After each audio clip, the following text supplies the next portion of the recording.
தூத்துக்குடியில் இந்து சமய அறநிலையத்துறையின் கட்டுப்பாட்டில் உள்ள பாகம்பிரியால் உடனுரை சங்கர ராமேஸ்வரர் திருக்கோவில் அமைந்திருக்கிறது.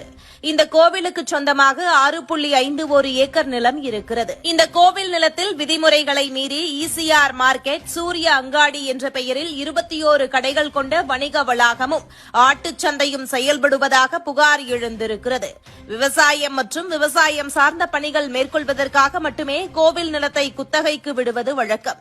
ஆனால் அமைச்சர் கீதா ஜீவனின் அதிகாரத்தால் அவருக்கு நெருக்கமான பழனிசாமி என்பவருக்கு விதிமுறைகளை மீறி டெண்டரே இல்லாமல் அந்த நிலம் குத்தகைக்கு விடப்பட்டிருக்கிறது என்ற குற்றச்சாட்டுகள் எழுந்திருக்கிறது. ஏற்கனவே அந்த நிலத்தில் 21 கடைகள் கொண்ட வணிக வளாகம் கட்டப்பட்டு அந்த கடைகளும் 50 லட்சம் ரூபாய்க்கு உள்வாடகைக்கு விடப்பட்டிருக்கின்றன. இந்த நிலையில் மேலும் 35 கடைகள் கட்டுவதற்கான பணிகளும் நடைபெற்று வருகிறது.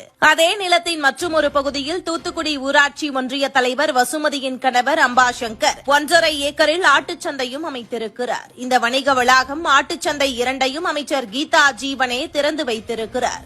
திமுகவின் அமைப்பு ரீதியாக இந்த வணிக வளாகம் அமைந்திருக்கும் பகுதி தூத்துக்குடி திமுகவின் தெற்கு மாவட்டத்தின் கீழ் வருகிறது. தெற்கு மாவட்ட செயலாளரான அமைச்சர் அனிதா ராதாகிருஷ்ணன் தற்போது கனிமொழிக்கு ஆதரவாக செயல்பட்டு வருகிறார். இந்த நிலையில் தூத்துக்குடியில் கனிமொழிக்கு எதிராக களமிறக்கப்பட்டிருக்கும் கீதா ஜீவன் தன் பலத்தை காட்டுவதற்காகவே சட்டவிரோதமாக கட்டப்பட்டிருக்கும் வணிக வளாகத்தின் திறப்பு விழாவில் கலந்து கொண்டார்.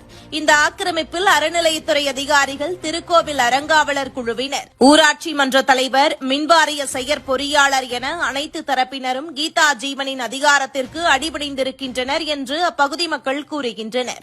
மேலும் அனைவர் மீதும் சட்ட ரீதியான நடவடிக்கை எடுத்து வருகிறார்கள். மேலும் இந்த விவகாரத்தை நீதிமன்றம் கொண்டு செல்லவும் தயாராகி வருவதால் இந்த விவகாரம் பெரும் புயலை கிளப்பியுள்ளது. மேலும் இந்த விவகாரத்தில் கீதா ஜீவன் பெயரும் அடிபடுகிறது.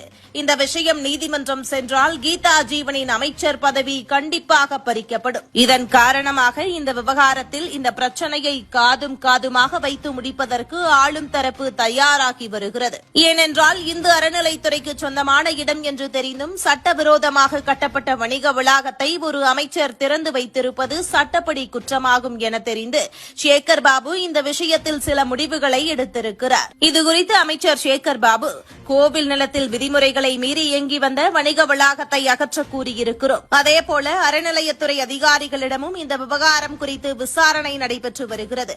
விதிமீறலில் ஈடுபட்டவர்கள் யாராக இருந்தாலும் நடவடிக்கை எடுக்கப்படும் என்றார். இந்த விவகாரத்தில் திமுக அமைச்சர்களின் செயல்பாடு அவங்களே பாம் வைப்பாங்களாம், அவங்களே எடுப்பாங்களாம் என்ற சினிமா வசனம் போல் இருப்பதாக கலாய்க்கிறார்கள் தூத்துக்குடி மக்கள்.